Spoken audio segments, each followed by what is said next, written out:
संतप्त मानस शांत हूँ, जिनके गुणों के गान में वे वर्धमान महान जिन विचरे हमारे ज्ञान।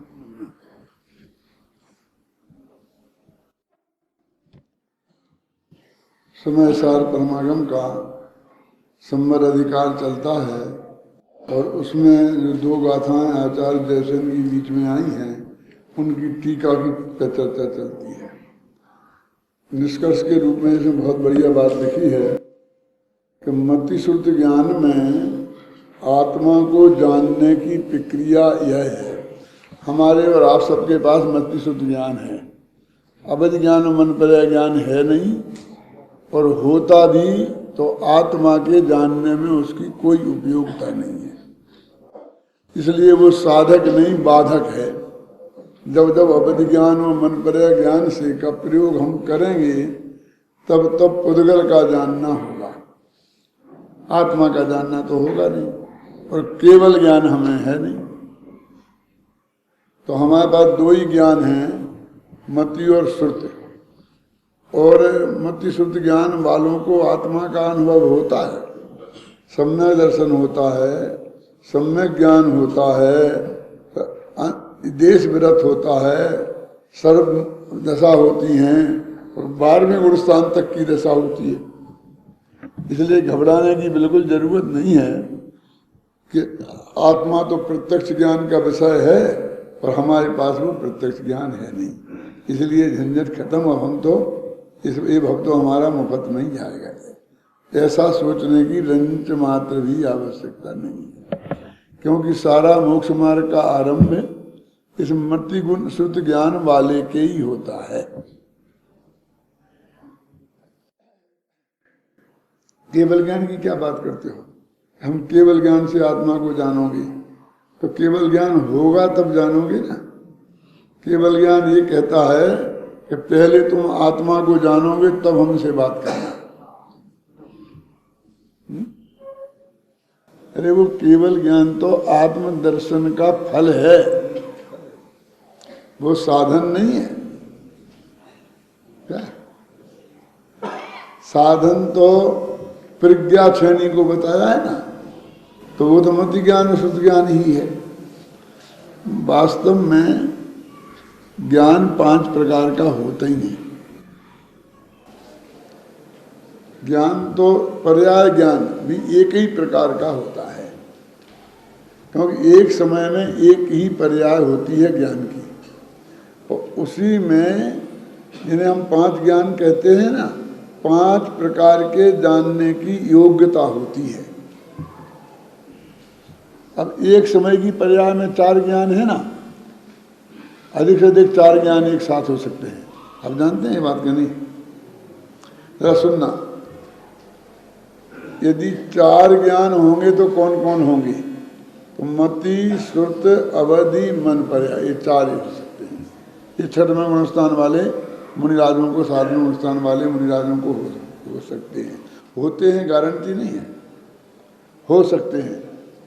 अब 3 हो तो कौन होंगे? मति श्रुत अवधि या मति श्रुत और मन पर्याय। अवधि ज्ञान ना हो और मन पर्याय ज्ञान हो सकता है, समझे ना? 2 होंगे तो कौन होगा? मति और श्रुत। और 1 होगा तो कौन होगा? केवल ज्ञान। तो एक साथ 4 ज्ञान तो मति श्रुत अवधि और मन पर्याय ही हो सकते हैं। और एक समय की पर्याय में 4 ज्ञान हैं, माने उसी ज्ञान पर्याय में चिंतन करने की योग्यता है, उसी ज्ञान पर्याय में पठन पाठन करने की योग्यता है। आप जानते हैं मति ज्ञान माने बुद्धि और श्रुत ज्ञान माने विद्या। जो हम पढ़कर सीखते हैं गुरुओं से उसका नाम है श्रुत ज्ञान विद्या, और जो हमारी जन्मजात ओरिजिनल प्रतिभा होती है उसका नाम है मति ज्ञान। वो हर एक में होती है, ओरिजिनल प्रतिभा भी होती है और कुछ ना कुछ वो अपने गुरुजनों से भी सीखता है। आप कह सकते हैं बहुत लोग बिना पढ़े हैं, उन्हें तो गुरुजन से कुछ सीखा ही नहीं, तो उन्हें श्रुत ज्ञान नहीं है। अरे श्रुत ज्ञान तो निगोद में भी होता है, अनक्षरात्मक। अक्षर ज्ञान नहीं है तो भी श्रुत ज्ञान है, नहीं। पर दोनों में यही फर्क है, समझ लो मोटा मोटा, विद्या और बुद्धि का। और उसी में मर्यादा पूर्वक कुछ चीजें अत्यंत स्पष्ट रूप से ज्ञात हो जाएं पुद्गल, तो उसे अवधि ज्ञान कहते हैं। और दूसरे के मन में स्थित जो विकल्प हैं, उन विकल्पों का ज्ञान, उसका नाम मनः पर्याय ज्ञान है। ये मनः पर्याय ज्ञान में अपना मन काम नहीं करता, नाम तो मनः पर्याय है।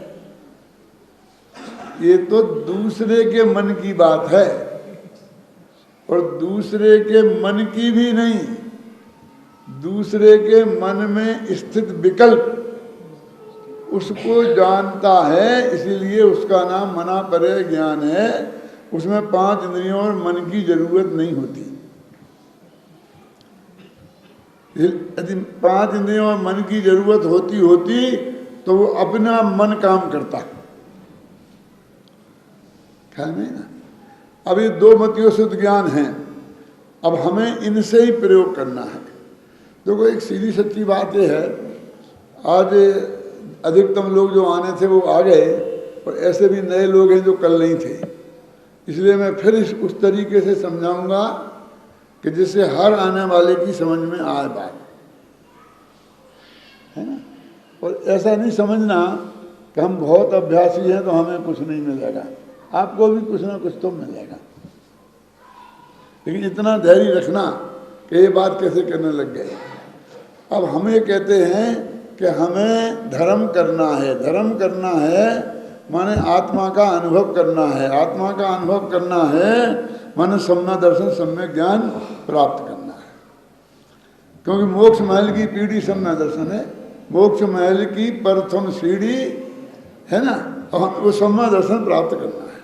अब सम्यक दर्शन प्राप्त करने की विधि बताई जा रही है। अब मुझे सबसे पहले क्या करना, फिर क्या करना, के बता रहे ना। देखो मति श्रुति ज्ञान में आत्मा को जानने की प्रक्रिया यह है। हमारे पास मति श्रुति ज्ञान है और उसमें हमें आत्मा जानना है। तुम कैसे जाने कि सबसे पहले देशना लब्धि के माध्यम से आत्मा जाना जाता है। देखो मैंने कहा 2 लब्धि छोड़ दी कि उनकी बात क्या करना, वो तो तुम्हें प्राप्त हो गई ना एक तरीके से मोटे तौर पर। आत्मा को समझने लायक ज्ञान का 6 उपशम है, और सारा विकल्प तोड़कर हर कीमत पर आप इस बात को सुनने यहाँ आए हैं। तो मान लो कि देश न विशुद्धि लब्धि भी है। अब वो कहते अब हमें क्या करना, हम तो जहाँ खड़े हैं वहाँ से बात करो। जब आप कहीं खड़े होते हैं किसी चौराहे से और किसी से पूछें भैया बम्बई का रास्ता कौन सा है, तो वो आपसे पूछता है कहाँ से। वो पूछे कि कहाँ से, तो आपका पागल है कि भाई तुम्हें जयपुर से बम्बई जाना है कि कोल्हापुर से बम्बई जाना है कि हैदराबाद से बम्बई जाना है, आप पहले बताओ कि कहाँ से बम्बई का रास्ता, तो मैं बताऊँ ना। लेकिन आज तक किसी ने ऐसा प्रश्न नहीं किया। क्यों?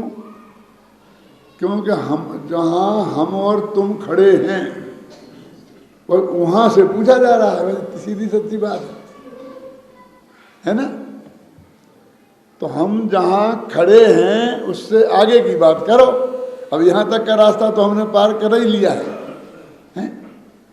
यहाँ तक का रास्ता तो हमने पार कर ही लिया है ना। अब और पिछली बताने से क्या फायदा। तो हम यहाँ खड़े हैं कि मान लो 6 उपशम लब्धि और विशुद्धि लब्धि आपके पास है, और आप गुरु से पूछ रहे हैं कि हे गुरुदेव हमें ये बताइए कि हमें सम्यक दर्शन ज्ञान तात्पर्य प्राप्त करना है, हमें मोक्ष में जाना है, तो हम क्या करें हैं? तो अब जब तुम गुरु से पूछ ही रहे हो तो इतनी 2 लब्धि तो आ गई ना। तो उन्होंने लिखा है ना 8वीं गाथा में कि मेढ़े की भांति आंखें फाड़ कर टकटकी लगाकर वो गुरु के सन्मुख पूछ रहा है कि हे गुरु, किम में खलु आत्महितम, आत्मा का हित क्या है। तो 2 लब्धि आ गई ना। गुरुदेव शर्मा फरमाते थे आंखें फाड़ कर जानने की तीव्र जिज्ञासा वाला, समझने की क्षमता वाला, और सब कुछ छोड़ समलब्धि और सब कुछ छोड़कर सुनने के लिए आया है। तो वे गुरु बताते हैं कि सबसे पहले मैं क्या करूं। तो गुरु जानते हैं कि इसके पास मति और श्रुत ज्ञान हैं और वे क्षयोपशम में इस रूप में हैं कि जिससे मैं ये बात कहूँगा तो ये समझ सकता है। गुरुदेव का उदाहरण दूं, 5 वर्ष की कन्या से कहा जाता है 1 गिलास पानी लाना, 5 लाख के हाथी से नहीं कहा जाता। उस जमाने में 5 लाख में मिलता होगा, हाथी आज कितने में मिलता मुझे पता नहीं है।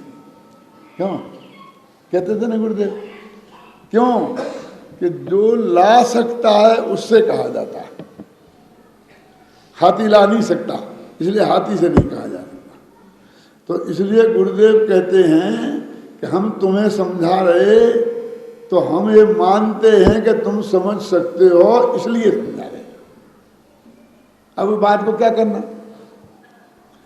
अब सबसे पहले क्या करो, देखो सबसे पहले देशना लब्धि के माध्यम से आत्मा जाना जाता है। अब देशना लब्धि में मैंने सुबह बहुत मेहनत की थी कि वो शास्त्र पढ़ करके भी हो सकती है और वो सुन करके भी हो सकती है। नियम सार की गाथा है, मूल गाथा, और गुरुदेव श्री यदि प्रवचन सार की गाथा होती ना तो बहुत हमारे मोक्षु कहते थे वो तो प्रवचन सार में लिखी है, समय सार में तो नहीं लिखी। लेकिन नियम सार तो गुरुदेव की दृष्टि में समय सार से भी महान था ना। उसमें क्या लिखा है? बोलो बोलो। सम्मतस्य निमित्तम जिन सुत्तम तस्य जान गो पुरुषो। क्या कहते हैं? सम्मत दर्शन का निमित्त जिन सूत्र हैं, माने शास्त्र हैं, शास्त्र का नंबर पहले दिया। अपन ने बहुत विस्तार से बात की थी सुबह, लेकिन ये आगम प्रमाण है। और तस्य जानिया पुरुषा, उसको जानने वाले पुरुष। 14 गुण स्थान से ऊपर जानने वाले पुरुष हो सकते हैं, शर्त नहीं लगाई कि मुनि ही होंगे या अरहंत ही होंगे कि सिद्ध होंगे। उसके मर्म को जानने वाले पुरुष होना चाहिए। और क्या कहते हैं वे पुरुष अंतरंग निमित्त हैं, अंदर हेतु। उन्होंने कहा कि अंतरंग तो वो हमारा वो कर्म का जो है ना, 6 उपसम वो होगा, हमने और शास्त्रों में पढ़ा है। तो उनने जवाब दिया कि ये जो और अंतरंग हेतु इसलिए कहा कि वो सुबह बताया था ना, नेक कही बेननी, अनेक कही नैननी, और बाकी रही सही कह दीनी हजकीम। इसलिए वो शास्त्र से ज्यादा महत्व से दिया। क्या कितना बैलेंस कथन है। हमने अब इसमें से कुछ नहीं उड़ाना, दोनों चीजें। देखो बहुत बढ़िया उदाहरण से मैं आपको समझाता हूं। एक प्रोफेसर यूनिवर्सिटी में पढ़ाता है, अपने विषय का मास्टर है और उसका पढ़ाना भी मास्टर पीस है, बहुत प्रसिद्ध है। और समय का इतना पाबंद है कि हर साल वही क्लास वो पढ़ाता है, 10 साल से पढ़ा रहा है। तो 10 जनवरी को पिछले साल उसने जो पाठ पढ़ाया था, इस साल भी 10 जनवरी को ही वो पाठ पढ़ाएगा। क्या समझना? मतलब फर्स्ट डे से लास्ट डे तक हर दिन का उसका नक्की है। क्या समझाएगा, कब समझाएगा, कैसे समझाएगा। अब 11 तारीख को लड़के आए और एक लड़के ने खड़े होकर पूछा, साहब एक प्रश्न है। अब वो कल पढ़ा चुका था, कल लड़का वो अनुपस्थित था, इसलिए उसकी समझ में नहीं आया। तो वो पूछता है, कल आए थे? वो कहे हाँ। तो फिर वो समझाता, कभी मैंने समझाया था, तेरी समझ में नहीं आया तो मैं फिर समझाता हूँ। और वो कहे कि कल मैं नहीं आया था, तो वो कहेगा अगले साल 10 जनवरी को आना और उस दिन ये मैं समझाऊंगा। क्या है? तू अनुपस्थित रहे उसका मैं जिम्मेवार नहीं हूं, मैं पूरा द्वारा नहीं पढ़ाऊंगा। जो मैं पढ़ा चुका उसमें समझ में नहीं आया तो जवाब दूंगा, लेकिन तू गैर हाजिरी मारे और फिर मेरे को दूसरे दिन परेशान करे, ये नहीं चलेगा। इतना पाबंद था। अब उसी की बनाई कुंजियां, कुंजी तो समझते ना, कि वो बाजार में 5 रुपए में मिलती है और प्रोफेसर को 50,000 रुपया, लाख रुपया महीना देना पड़ता है यूनिवर्सिटी को। क्यों? अब कोई कहे कि जब 5 रुपए में मिलता है और जो वो पढ़ाता है हूबहू सब कुछ उसमें लिखा है, तो मैं 5 रुपए की खरीद लूंगा, घर पे आराम से रहूंगा और पढ़ लूंगा, मैं क्यों क्लास में आऊं? कह सकता है ना। तो एक गवर्नमेंट बेवकूफ नहीं है कि जो 5 रुपए में पढ़ा जा सकता है उसके लिए लाख रुपया महीना खर्च करे। क्यों? दुनिया में कहा नो नॉलेज विदाउट कॉलेज। कुंजियों से पढ़ के पास होते होते और उनसे दुनिया में चलती होती तो सब कॉलेज बंद हो जाते। क्यों? कॉलेज तो आना ही पड़ेगा, पढ़ना है तो। और उसके मैंने कारण सब बता दिए कल, वो नेक कहू बेनन, द्वारा बार नहीं दोहराऊंगा, समझ गए ना। तो अब कहेगा यदि जब मैं प्रोफेसर से ही पढ़ने को मिल गया मुझे साक्षात, तो 5 रुपए खर्च क्यों करूं इस कुंजी में? बोला 5 रुपए बचे वही बहुत है कि नहीं, वो भी लेनी पड़ेगी। रात के 2 बजे प्रोफेसर तुझे जवाब नहीं देगा। क्या चूक गया तो अगले साल। और भगवान की दिव्य धुनी में, और ये जो श्रोता अनिल समझा रहा है कि हम समझा रहे, इनकी तो अगले साल की भी गारंटी नहीं है। क्यों है? क्या बस अभी समझना पड़ेगा। वो कहते हैं उसमें इतनी मर्यादा है, और कुंजी को तुम 100 दफे पढ़ो, अकलंक नहीं हो तुम सब, जो एक दफे सुन करके वो सब समझ में आ जाए। इसलिए कुंजी भी जरूरी है और क्लास में अटेंड होना भी जरूरी है।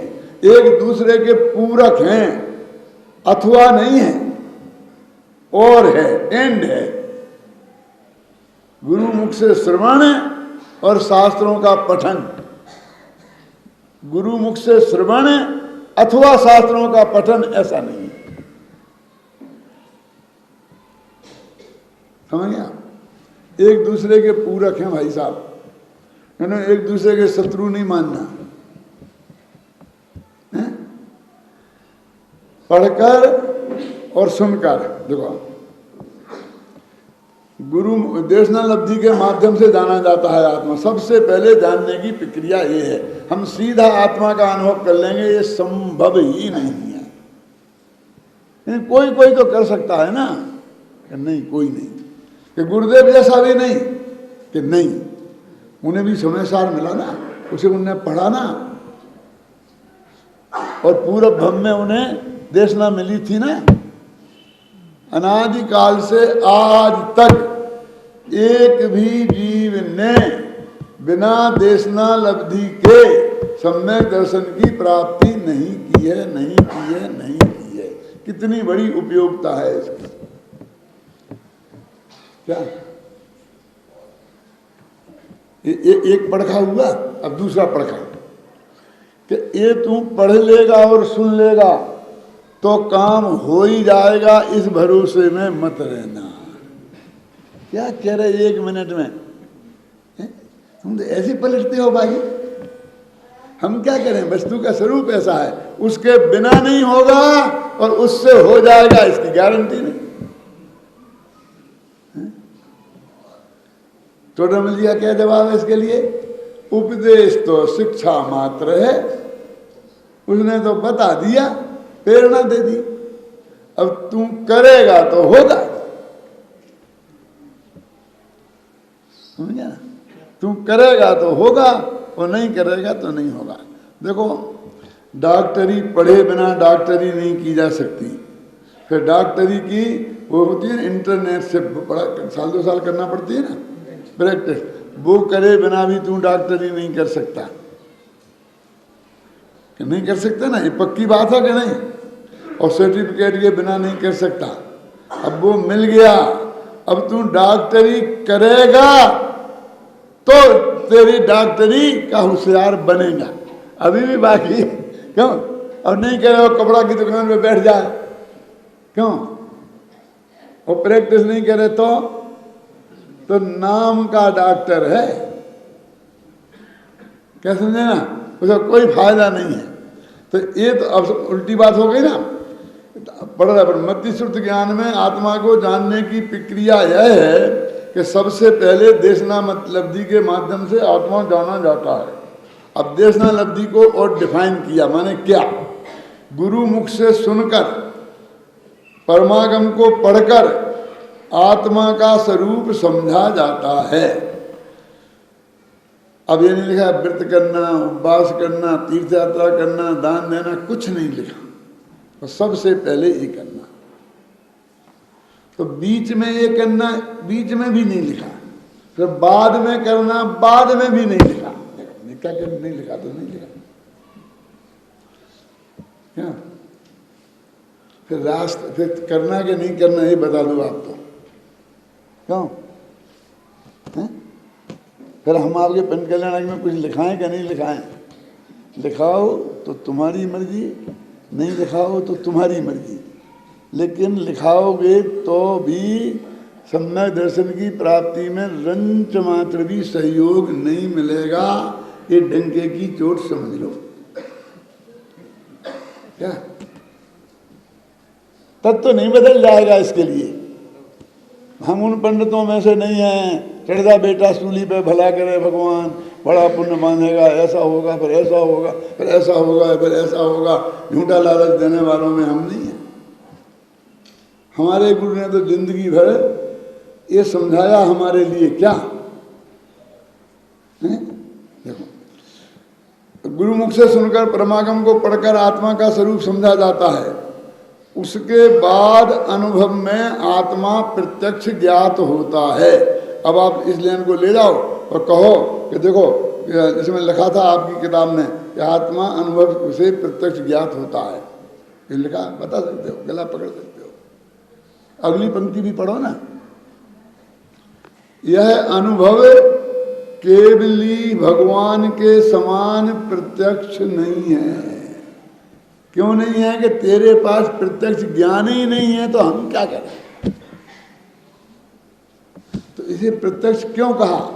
तो जैसे अभी कहा था ना कि वो जो अंतरंग निमित्त, वो बहिरंग की अपेक्षा थोड़ा जरा ज्यादा नजदीक है, प्रेरणा दे के समझाता है। इसलिए ऐसे ही कुछ और बाहर की चीजों से थोड़ा ज्यादा साफ है। अपन कहते आंख से प्रत्यक्ष देखा, ये भी परोक्ष है, और दूर से तुमने कहा अखबार में पढ़ा, वो भी परोक्ष है। फिर भी जज उसको गवाह मान लेता है कि मैंने अपनी आंख से इसकी हत्या करते हुए देखा है ना, लेकिन मैंने अखबार में पढ़ा, ऐसे गवाही नहीं मानती है। तो उसकी अपेक्षा इसको प्रत्यक्ष कह दिया, वास्तव में तो वो परोक्ष ही है। देखो, यह अनुभव केवली भगवान के समान प्रत्यक्ष नहीं है, क्योंकि मतिश्रुत ज्ञान परोक्ष ज्ञान है, और यह अनुभव भी तो मतिश्रुत ज्ञान में ही हुआ है। जिस प्रकार केवल ज्ञान में आत्म प्रदेशों का साक्षात्कार होता है, उस प्रकार अनुभव ज्ञान में आत्म प्रदेशों का साक्षात्कार नहीं होता। अंदर में तो असंख्य प्रदेश दिखेंगे, इस धोखे में मत रहना। अनंत गुण दिखेंगे, इस धोखे में मत रहना। वो अनादि अनंत है, हर समय पर्याय बदल रही, ये कुछ नहीं दिखेगा। कि अनुभव में फिर क्या दिखेगा? कि जो अनुभव प्रत्यक्ष लिखा है तो आगे प्रश्न आएगा, देखो आगे प्रश्न है, मैं बताता हूं, इसमें ही है कि यदि ऐसी बात है तो फिर तुमने आत्मा को प्रत्यक्ष क्यों लिखा? शास्त्र में तो प्रत्यक्ष लिखा है, ऐसा प्रश्न है यहाँ पर। देखो यदि मैं नहीं भी पढ़ के बता पाऊं तो तुम मेरी बात मान लेना, क्योंकि मैं पढ़ते ही पढ़ते आया हूं। मेरा एक नियम है, सुन लो मत, ये तो मैंने लिखा है, 25 दफे वैसे पढ़ा था, फिर लिख के भी पढ़ा, और जब मैं यहाँ प्रवचन करने आता हूँ तब भी पढ़ता हूँ, पढ़ के आता हूँ, और फिर अब यहाँ से जाऊँगा तो फिर पढ़ूँगा कि मैंने जो बोला वो इसमें है कि नहीं, सही कहीं गड़बड़ तो नहीं होगी। इतना मेरा नियम है। क्यों कि ये गलत बात चली जाए तो वो तो आगे बढ़ जाएगी ना, मल्टीप्लाई हो जाएगी, फिर उसे वापस लेना बहुत कठिन है। कि मैं कल कह दूंगा, गलती निकलेगी सुधार दूंगा, कल सुधार दूंगा तो जो आज चला जाएगा रात को वापस, उसका क्या होगा? ये नहीं हो तो कल सुधारना ही चाहिए, लेकिन तो भी वो उपाय नहीं है। आत्मा असंख्य प्रदेशी है, अनंत गुण वाला है। मतिश्रुत ज्ञान में यह तो गुरु उपदेश से या फिर शास्त्रों को पढ़कर ही जाना जाता है। अनुभव प्रत्यक्ष में आत्मानंद का निर्विकल्प वेदन ही होता है, निर्विकल्प वेदन होता है। अनंत गुण असंख्य प्रदेश गिनने में नहीं आते। इसी कारण मतिश्रुत ज्ञान वाले ज्ञानियों का आत्मा को जानना अनुभव प्रत्यक्ष कहा जाता है। देखो मैं फिर बता देता हूं एक दफे। पहले तो ये नक्की करो, वज्र की चोट जैसा उत्कीर्ण करा दो ज्ञान में, वो जैसे शिलापट्ट लिखते हैं ना, उत्कीर्ण करा दो कि मति और श्रुत ज्ञान परोक्ष ही हैं। अब इसे मत भूलना, इसको कायम रखकर अब कहते हैं एक साम्यवहारक प्रत्यक्ष होता है, एक अनुभव प्रत्यक्ष होता है। अब ये दोनों प्रत्यक्ष मतिश्रुत ज्ञान वाले को होते हैं और शास्त्र में लिखे हैं। तो हम कहते हैं लिखित नहीं प्रत्यक्ष होता है, तुम कहते सर्वप्रथम परोक्ष है। वो पहले उसको पक्का रखो, उसमें शंका मत करो। वो तो वज्र जैसा कीलित है, सत्य है, उसकी बराबरी ये सत्य नहीं करते हैं। ये सापेक्ष सत्य हैं, ये किसी अपेक्षा कहे जा रहे हैं, और वो निरपेक्ष सत्य है। दोनों का अंतर समझ में आया कि नहीं आया? उसे तो दुनिया की कोई ताकत नहीं बदल सकती है, समझे ना? बाप 1000 जगह दफे निकाल दे कि इससे मेरा कोई संबंध नहीं है, सुनना है ना, ये मेरा बेटा नहीं है, तो बेटा बाप ने उसे अपना बनाया नहीं है जो इस डिक्लेरेशन से मिट जाएगा। वो तो उसकी पत्नी के उधर से पैदा हुआ है, तो उसके जो पुत्र पने का अधिकार दुनिया की कोई ताकत उससे छीन नहीं सकती। तेरी मर्जी पे थोड़ी निर्भर है, क्यों है क्या? मैं नहीं मानता उन्हें बाप, चलेगा? ऐसे ही गुरु शिष्य संबंध भी इसे इनकार नहीं किया जा सकता है। मैं मानूं तो गुरु है और नहीं मानूं तो गुरु नहीं है, ऐसा नहीं है। तुम्हें एक काला अक्षर भी जिसने पढ़ाया है ABCD, तो वो तुम्हारा गुरु है, तुमने बनाया नहीं है बेटा उसे गुरु। तुम पढ़े हो उसके पास तो वो गुरु है और शिष्य है। मैं डिक्लेयर करूंगा कि मेरा गुरु नहीं है, इससे वो गुरु बना नहीं मिटेगा। क्यों? क्योंकि हमने बनाया हो तो हम मिट सकते हैं, वो तो ध्रुव सत्य है। परोक्ष है वो दोनों मत ज्ञान श्रुत ज्ञान, किसी ने बनाए नहीं है, वो तो हैं। अब व्यवहार से हम उसे प्रत्यक्ष कह देते हैं, उसको बोलते हैं, नाम दिया वैसाम व्यवहारिक प्रत्यक्ष। साम व्यवहारिक शब्द पढ़ा है, इससे ही सिद्ध होता है कि व्यवहार से कही हुई बात है, इसमें सच्चाई नहीं है।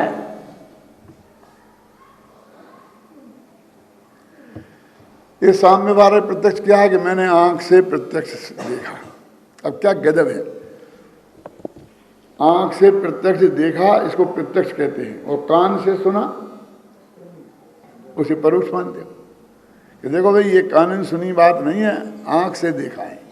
अब हैं तो दोनों परोक्ष, 5 इंद्रियां हैं ना, तो हमने 4 इंद्रियों से जो देख जाना उसको तो हमने प्रत्यक्ष मान लिया, और एक इंद्रिय को प्रत्यक्ष मान लिया और 4 को परोक्ष। कि सब उसमें देखना लिखा ना, तो हम ऐसा भी कह सकते हैं मैंने सुनकर देखा, मैंने चखकर देखा, मैंने सूंघकर देखा, कह सकते कि नहीं कह सकते। लेकिन आंख में बस देखना सीधा, चक्कर देखना ऐसा नहीं। एक आदत लग गई ना चक्कर देखना, तो वो परोक्ष, और इसको हम प्रत्यक्ष कह देते हैं व्यवहार में। मजिस्ट्रेट मान लेता है मैंने सुना था कि गोडसे ने गांधी जी को मारा, कि जाओ रिजेक्ट तुम्हारी, तुमने सुना था ना, तुमने देखा नहीं है ना, क्यों बोलो। तो ये इंद्रियों में जैसा अन्याय क्यों अनिल? 4 इंद्रियां भी निमित्त हैं और आंख भी निमित्त है, और आंख को हम प्रत्यक्ष मान लेते हैं और 4 इंद्रियों को परोक्ष। इसको बोलते साम व्यवहारिक प्रत्यक्ष। दुनिया इसको प्रत्यक्ष कहती है। तो व्याकरण से सिद्ध किया, कैसे व्याकरण से सिद्ध किया? भूल गया कि है अक्ष माने होता है आत्मा और अक्ष माने होता है इंद्रियां, 2 ही होते हैं। अक्षम अक्षम प्रतीयत वर्तते तत्प्रत्यक्षम, जो अक्ष के प्रति जिम्मेवार हो, जो सीधा आत्मा से जाना जाए उसे प्रत्यक्ष कहते हैं। ये तो लगता है केवल ज्ञान पर, पारमार्थिक प्रत्यक्ष पर। और जो इंद्रियों से जाना जाए उसे भी है ना, अक्ष माने इंद्रियां, उसे बोलते हैं प्रत्यक्ष। ये साम व्यवहारिक प्रत्यक्ष है। और सुबह बताया था कि वो आत्मा साम व्यवहारिक प्रत्यक्ष नहीं है। क्यों नहीं है? क्योंकि जैसा आंख से हमें साफ दिखाई देता है, ऐसा आत्मा अनुभव में उतना साफ दिखाई नहीं देता, इसलिए वो साम व्यवहारिक प्रत्यक्ष नहीं है। कौन समझे? पारमार्थिक प्रत्यक्ष तो केवल ज्ञान में दिखता है, और साम व्यवहारिक। अब तीसरा आया अनुभव प्रत्यक्ष। अब ये भी समझ लो जगदीश भाई कि प्रत्यक्ष और परोक्ष के भेद हैं, ये सिद्धांत के हैं। और जो साम व्यवहारिक प्रत्यक्ष और पारमार्थिक प्रत्यक्ष है, ये न्याय शास्त्र के हैं। और अनुभव प्रत्यक्ष है, ये अध्यात्म शास्त्र का है। ये 3 शास्त्र अलग अलग हैं। न्याय शास्त्र में आएगा साम व्यवहारिक प्रत्यक्ष और पारमार्थिक प्रत्यक्ष, और सिद्धांत शास्त्रों में आएगा प्रत्यक्ष और परोक्ष, और अध्यात्म में आएगा अनुभव प्रत्यक्ष। तो उनने कहा कि फिर अनुभव में तो आत्मा प्रत्यक्ष दिखाई देता है कि सीधा आत्मा से नहीं दिखाई देता, ऐसा मत लगाना। वो तो जो पढ़ा था वही है। तो अनुभव प्रत्यक्ष क्यों कहते हैं? तो वो कहते हैं अनुभव का प्रत्यक्ष है, आत्मा का प्रत्यक्ष क्या कह रहे हैं हम? सुनना कि जो हमारा हमने क्या किया, देखो कल बताया था ना, अभी फिर बताता हूँ कि इस शास्त्र में पढ़कर गुरुदेव से सुनकर त्रिकाली जो भगवान आत्मा का स्वरूप, और हमने अपने आंखें बंद करके शांति से बैठे और उसमें अपने परिणाम मंगन करे। जो आप करते हो, जो क्या करते हो रोजीना, आप ये करते हो तो समझ लेना क्या ये सही है, और नहीं करते हो तो समझ लेना गड़बड़ है। क्या उसमें हमने परिणाम मंगन किए, और मंगन करने से जो हमारा ज्ञान विकल्पात्मक था वो विकल्प निकल गए और निर्विकल्प होके रह गया। विकल्प निकल गया और निर्विकल्प होके रह गया। माने क्या? जब आपने पहले पढ़ा था कि जब वो पहाड़े पढ़े थे ना, 2 एकम 2, 2 दूनी 4, 2 3 6, 2 चौको 8, 2 पंचे 10, ऐसे पढ़े थे कि नहीं? और जब आप कोई पूछता था कि 2 पंचे क्या होता है, तो आपको शुरू से बोलना पड़ता था। क्यों कमल जी बोलते थे ना, 2 एकम 2, 2 दूनी 4, 2 3 6, 2 चौको 8। फिर धीरे धीरे आप सीधा बताने लग गए कि 2 पंचे 10, 2 चौको 8 बताने लग गए ना, होता ना। फिर तो भी आपको सोचना पड़ता था। और फिर अब ऐसा हो गया कि 2 चौको 8 सीधा ज्ञान में आ जाता है, कोई विकल्प नहीं करना पड़ता है, सोचना भी नहीं पड़ता है, सीधा ज्ञान में आठ आ जाता है। तो ऐसा आत्मा सीधा आ गया, देशना लब्धि वाला, वो निर्विकल्प ज्ञान रूप परिणमित हो गया। तो उसी वक्त सम्यक दर्शन सर्वगुणांश से संकित होता है ना, तो आत्मा में अतीन्द्रिय आनंद की कणिका जगी, तो उसके रस का स्वाद आया। कहते हैं अनुभव की परिभाषा क्या है? वस्तु विचारत ध्यावते मन पावे विश्राम, और रस स्वादत सुख उपजे अनुभवता को नाम। बड़ा क्या कि वस्तु का विचार करते करते, विचार कैसे किया? जो आगम ज्ञान से और गुरु के मुख से समझा था उसमें, उसके सहारे सहारे किया, नहीं तो रास्ता भटक जाएगा। वस्तु विचारत, और वो विचार ध्यान बन गया। क्या मतलब? विकल्प टूट गया और निर्विकल्प हो गया, उसका नाम ध्यान बन गया। वस्तु विचारत ध्यावते मन पावे, मन का व्यापार रुक गया, मन ने आराम करने लग गया।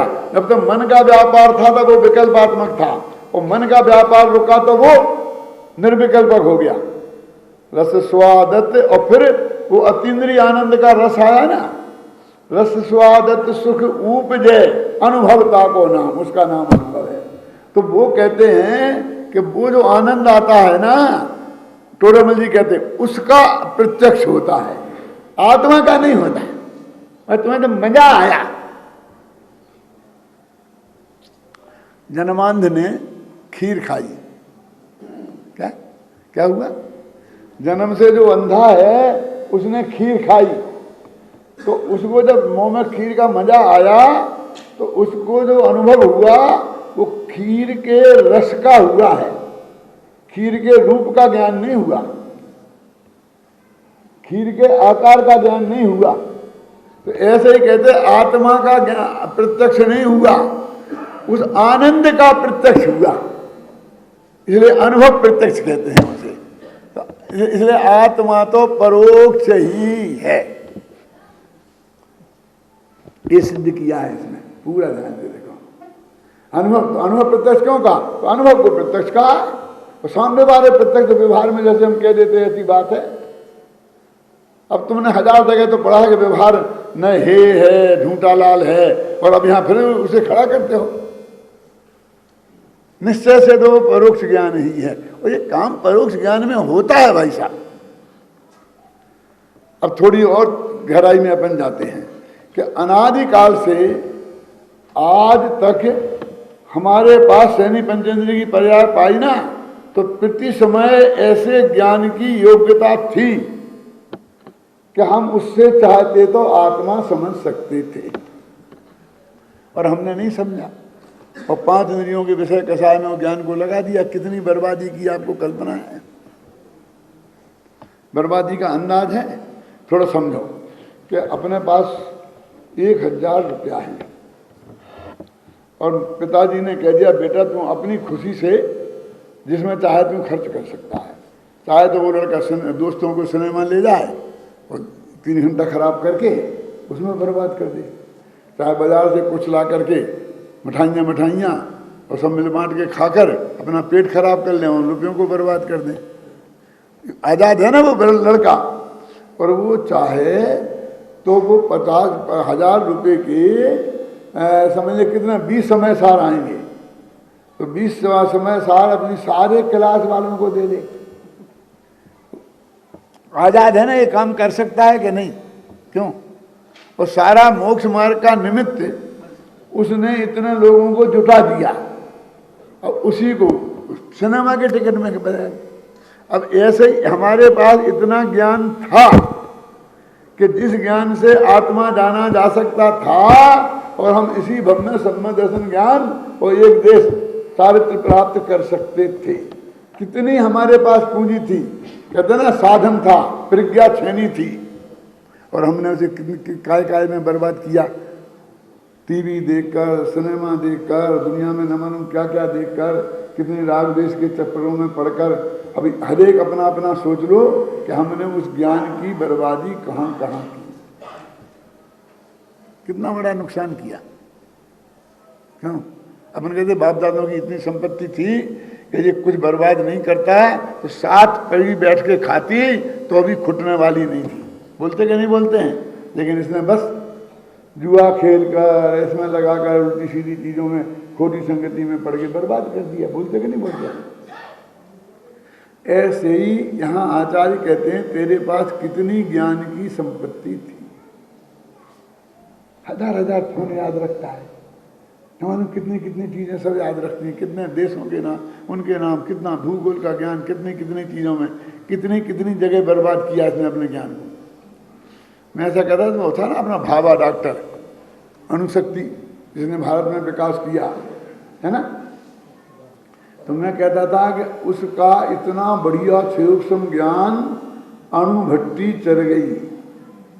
अब्दुल कलाम का इतना बढ़िया सूक्ष्म वो मिसाइल चढ़ गई, जिसने मिसाइल बनाई, उसने अणुबम बनाया था। आया समझना ना? अब समझ लो किस किस का ज्ञान, वो ज्ञान किस किस ने कितना बर्बाद किया। हरे राम, बहुत मेरी संपत्ति बाप दादों की मैंने लुटा दी, इतनी जमीनें थी, आज जमीनों के भाव क्या हो गए। यदि वे 10-20 खेत ही मेरे बच्चे रहते तो भी मैं कितना कितना हो जाता, कितने भाव बढ़ गए। अब रो क्यों रहा? बहुत बर्बादी तो बहुत की, बात तो रोने की है लेकिन घबराने की नहीं है। क्यों? कि अमेरिका में एक नियम है कि आपका पे कितना ही कर्जा हो जाए, कितना ही बर्बादी हो जाए, आपकी कुड़की हो गए, कुड़की तो समझते ना, तो भी आपके रहने का मकान, मोटर गाड़ी जिससे आप चलाते हो, खाने पीने का इंतजाम, इस पे कुछ कोई हाथ नहीं लगा सकता। और रात के 10 बजे बाद यदि तुम्हें कोई फोन करे ना तो तुम अदालत में केस करके उसे जेल भिजवा सकते हो। इसने डिस्टर्ब किया, 11 बजे मुझे फ़ोन किया, कर्जा दो मेरा वापस दो, नहीं तो मैं देख लूँगा, मेरी रात की नींद खराब हो गई तो तुम्हें जेल जाना पड़ेगा। इतनी चीज क्योंकि अब वो लेने से तुम्हारा कर्जा तो चुकना नहीं है। अब उसके पास जब खाने पीने को नहीं रहेगा तो चोरी करेगा, क्या करेगा?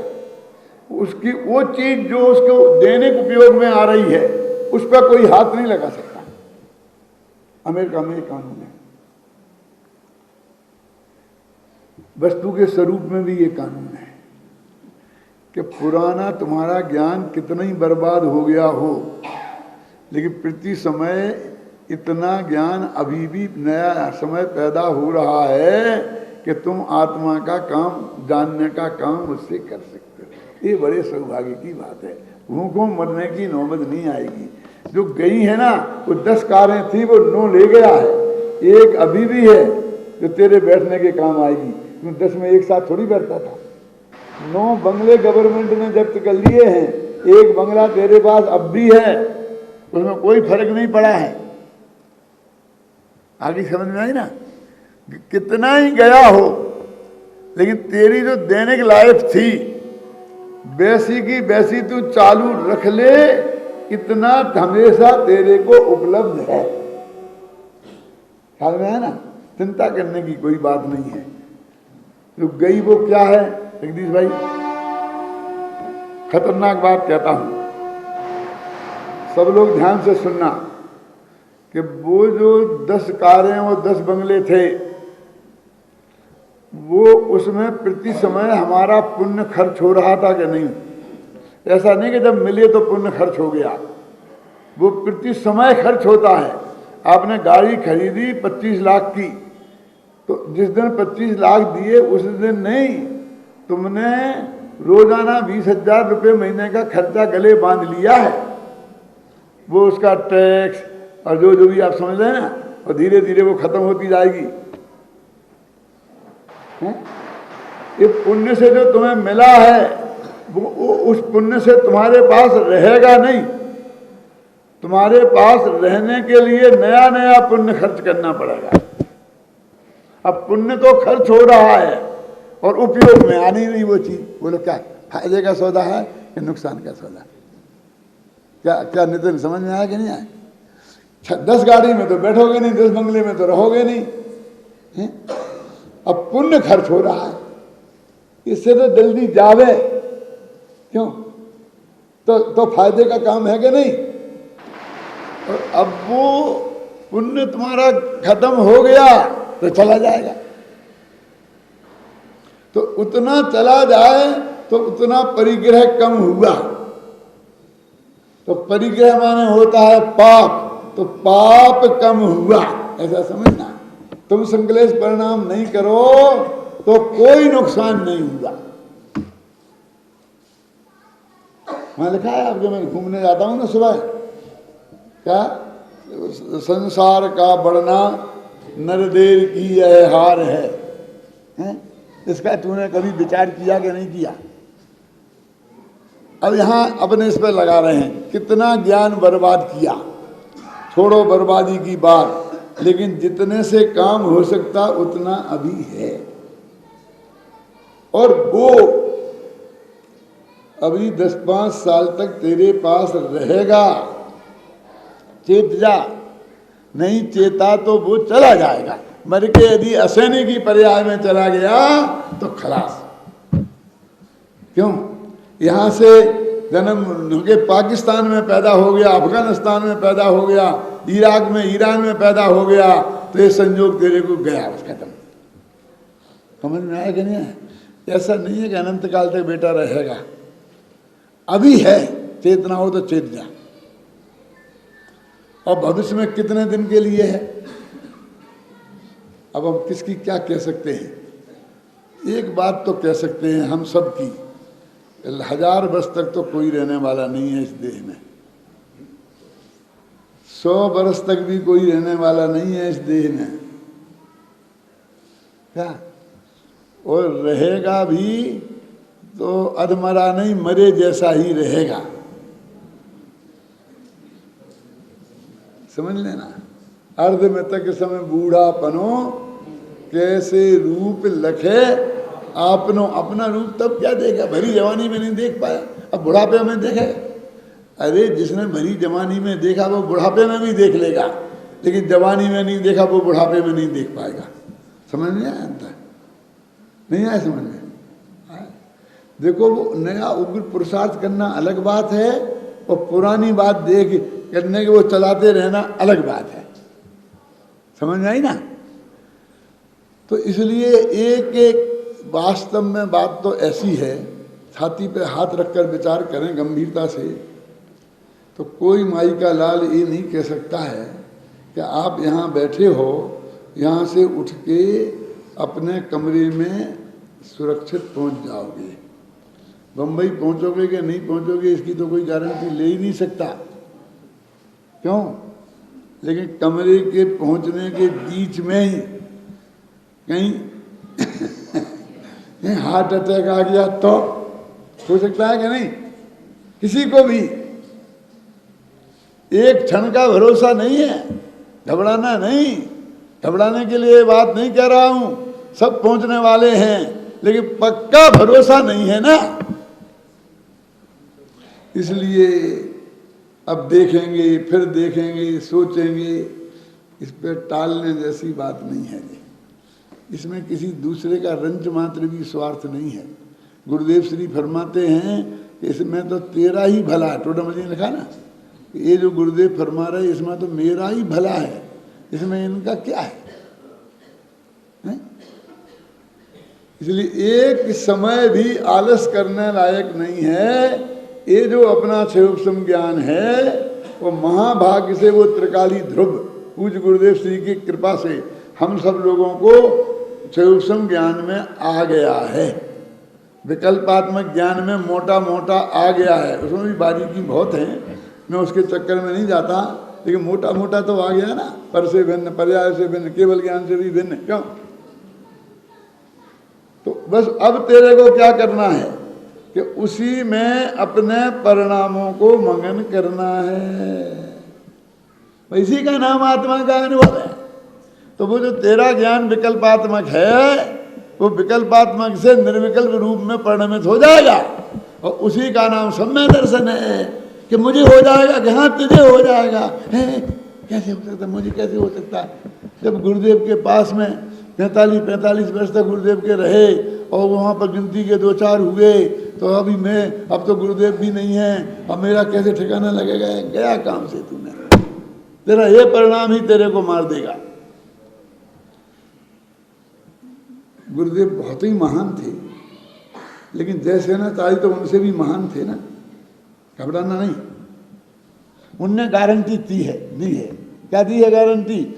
कि तूने अरहंत, वे तो अरहंत के बारे में कहते हैं, तेरे तो गुरुदेव गए हैं, लेकिन अरहंत भगवान सर्वज्ञ देव की दिव्य ध्वनि खिल रही थी और वे चले गए। तो वे जयसेनाचार्य कहते हम तो बैठे हैं ना,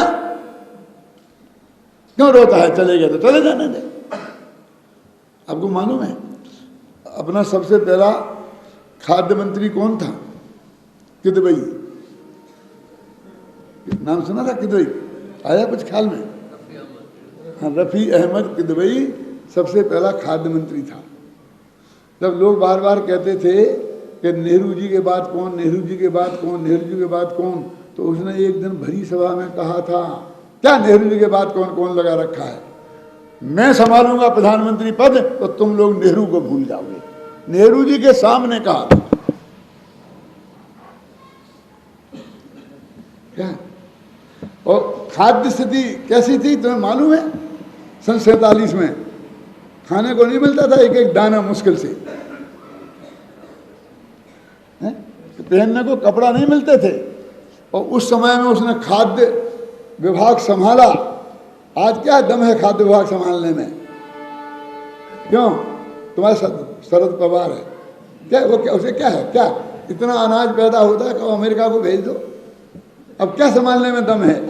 रफ़ी अहमद किदवई ने जब गांठ में 2 पैसे नहीं थे तब खाद्य विभाग संभाला था। उसने ये कहा था।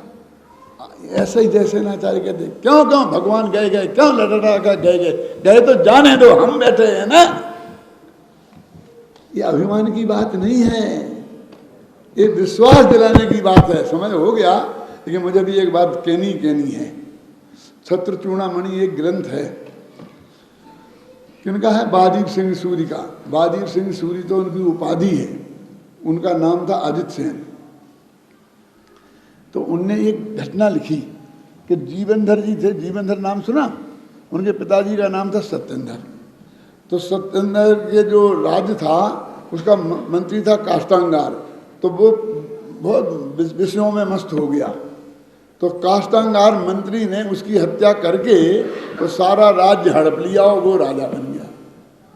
तो उसने क्या किया था कि एक यंत्र बनाया था और अपनी पत्नी विजया को बैठाल के उस यंत्र में उड़ा दिया था।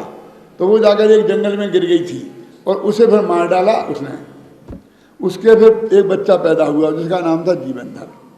जब जीवनधर 16 साल का हुआ, एक जगह पढ़ा लिखा किया, एक जगह पला पुसा, तो उसकी वो अपनी माँ के पास गया तो माँ ने उसे वो करुण कहानी सुनाई कि तेरे पिता को किस तरह मार डाला था, मुझे किस तरह भगाया था, मैं कैसे तू बचा है बेटा, तेरे को कैसा पाला है और तू उसका बदला लेना।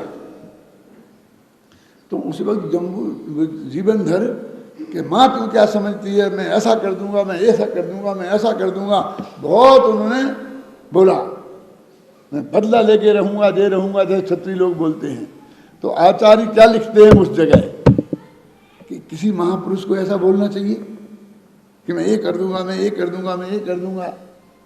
तो उसमें लिखा उसने कि भैया क्या है, बोलो छंद बोलो ना, मुग्धेषु अति विदग्धानाम युक्तम ही आत्म कीर्तनम। क्या अर्थ है इसका? जो ना समझ लोग हैं उनके सामने जो समझदार लोग हैं उन्हें अपनी प्रशंसा करना योग्य ही है। क्या कह रहे? जो साधारण भोले भाले प्राणी हैं उनके सामने समझदार प्राणियों की ड्यूटी है कि वे अपनी प्रशंसा करें। क्या करें आचार्य? क्या फिर बोलता हूं, मुग्धेशु, मुग्धेशु का अर्थ समझ गया ना, मूर्खों में, ना समझों में। अति विदग्धा नाम, जो अत्यंत चतुर हैं। युक्तम ही आत्म कीर्तनम, अपना कीर्तन, अपनी प्रशंसा करना ठीक है। कि क्यों भैया, क्यों ठीक है? कि उसके बिना उनकी हिम्मत नहीं बढ़ती। वैसे तो 16 साल से रो रही थी। अब थोड़ी हिम्मत तो आवे उसमें जान तो आवे। ख्याल में है ना? अब उनके जो गुरुजी थे, उन्होंने कहा बेटा इधर आओ, पहले प्रतिज्ञा करोगे 1 साल तक तुम कुछ गड़बड़ नहीं करोगे। देखिए क्या हो गया कि वो माँ से कह रहा था ना, मैं ये कर दूंगा, मैं ये कर दूंगा, मैं ये कर दूंगा। ये छोकरा है न 16 वर्ष का, अब भी जाकर के उससे भिड़ जाएगा तो वो मार मुंह डालेगा। ऐसे भी कि 1 साल तक तू कुछ नहीं करेगा, पहले अपनी शक्ति का संग्रह कर, अपने साथी तैयार कर, छोटी सी फौज बना। यानी वो इस हालत में था तो भी उसने प्रशंसा की। तो वो एक कह रहे हैं, तुम्हें हिम्मत दिला रहे कि भगवान चले गए तो क्यों रोते हो, हम मौजूद हैं ना, हम तुम्हें आत्मा बताएंगे, समझाएंगे कि आप और वो कहाँ गंगू तेली और कहाँ राजा वो। अरे भाई नहीं, समो शरण में भगवान तो तुझे लड्डू खिलाते नहीं थे, हाथ में रखकर आत्मा नहीं समझाते थे।